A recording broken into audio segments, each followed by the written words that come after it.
dana 3. ožujka 1992. napadom na Bosanski Brod počela je otvorena velikosrpska agresija na prostor Bosanske Posavine, odnosno Bosne i Hercegovine. Naime, bosanski Srbi reagirali su na uspješno provođenje referenduma o nezavisnosti te republike, tako što su od početka ožujka na području Bosanskog Broda i u nekoliko gradova BiH postavili barikade, nakon što su, kao i nekoliko puta prije toga, napadali minobacačima. JNA i domicilni Srbi organizirali su i prvi pješački napad na grad iza naselja Brodsko polje. Vatra iz pješačkog naoružanja otvarana je po mostu preko rijeke Save i zgradi policije. Ranjeno je 6 građana Bosanskog Broda, a na stambenim i drugim objektima nastala je velika materijalna šteta. Iako se policija povukla s obrambenih točaka, Hrvati i Bošnjaci brzo su reagirali, te je uz pomoć male skupine boraca pristiglih iz Slavonskog Broda napad odbijen.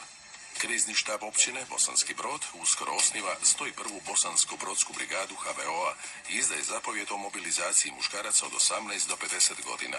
Iako su granate padale po civilnim objektima u gradu, a prvo je napadnuta policijska postaja, ključni cilj i strateški interes ovog i svih idućih napada bio je Savski most.